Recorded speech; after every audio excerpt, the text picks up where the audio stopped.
Менин атым Урмат болот. Өзүм жайлар районунан болом. Москва, азыркы учурда Москвада эмгектенип жүрөм.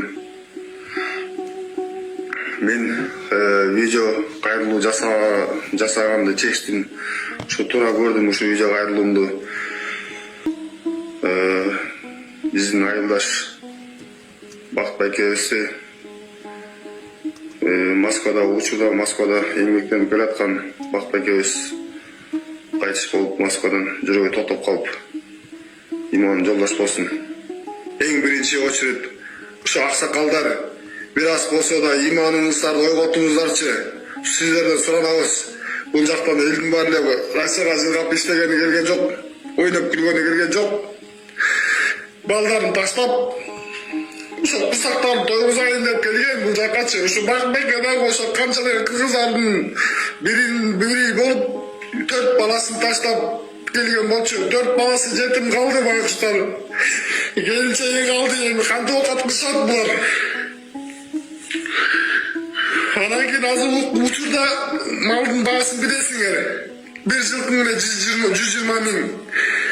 Мына бычакка иле турган мына кой алайын десең 15 миңден кем жок турабы?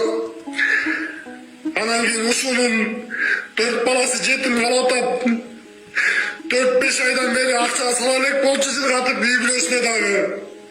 Анан кийин кантип ушу малды карызга алып, ошонун бүртүп балдарын овкаттарын кантип жеп атасыңар? Тамаңардан кантип өтүп атат ушул?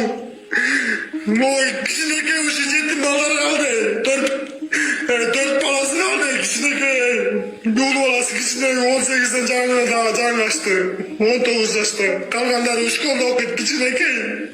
Ошонун оозунан нанды тартып кантип жеп атасыңар? Уялсаңар боло. Качан токтотобуз ушуну? Мурда мен буну көп сезбечимин. Акыркы убакта могу карасаңыздар, могу башка областтарда, башка райондордо мындай нерсе токтогон. Төлө барып жаназасына катышып кеткилечи, суранам сиздерден. 120 миңге бул жылкы союп, аны ким төлөйт? Андан көрө ошол чогулткан акчаңарды берип койбойсуңар ошол жетим балдарына. Кантип тамагыңардан өтөт эй? Таш жебесиңер, андан көрө таш жебейли. Ошолордун оозунан нан тартып алып жегин.